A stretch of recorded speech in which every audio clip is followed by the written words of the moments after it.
หลายคนรู้กันหรือบ่ว่าประเทศลาวของพวกเขาเคยส่งนักกีฬาตัวแทนประเทศไปแข่งขันกีฬาบาสเตะ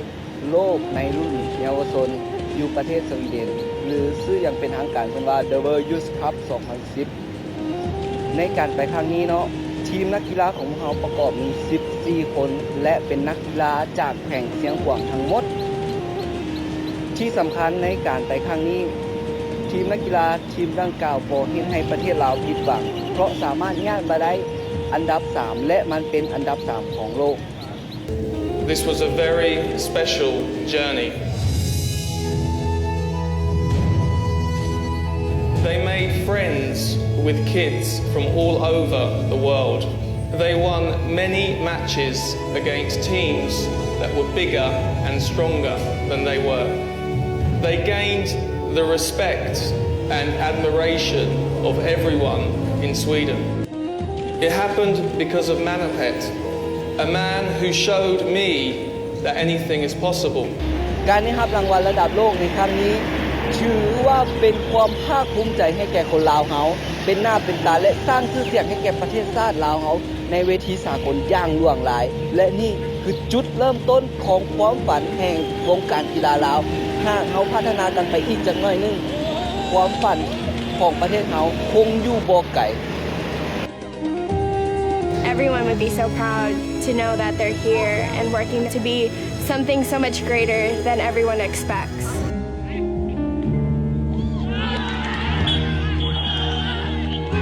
They've come here as the underdogs. The first goal that a Lao team has scored in Europe. They are amazing. They play with happiness. Like they are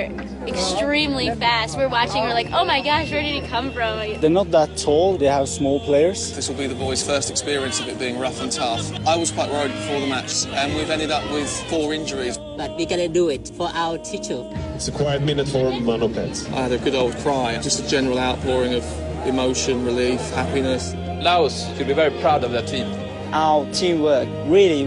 worked today. This is 7 months of my life dedicated to doing this. Woo! Fantastic. Yes. Amazing. They're not physical, but they're very smart. Nobody thought that we can beat American team. Yeah. So, wow. แต่น่าเสียดายที่ทีมนักกีฬาทีมดังกล่าวบ่ได้รับการสืบต่อพัฒนาและสนับสนุน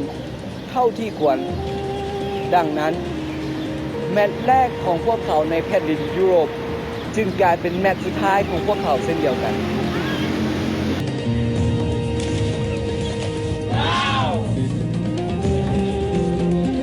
For me, for the people of Gothenburg, it has been a memory for life having you here. Wish to thank you very much, all of you.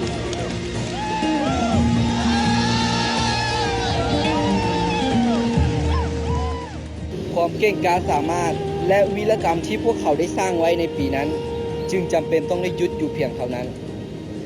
ถึงอย่างไรก็ตามพวกเขาเหล่านั้นได้สร้างประวัติศาสตร์หน้าใหม่ซึ่งเป็นหน้าที่สำคัญอีกหน้าหนึ่งของวงการกีฬาบาสเตะลาวผ่านมาแล้ว6 กว่าปียังบ่มีทีมใดที่สามารถทำลายสถิติมันเป็นบทเรียนให้เรารู้ว่าหากเราขาดการสนับสนุนกันอย่างจริงจัง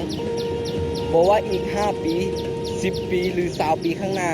ก็บ่ฮู้อีกว่าจะมีทีมใดที่สามารถสร้างผลงานได้ดีกว่านี้หรือดีเท่านี้อีกหรือบ่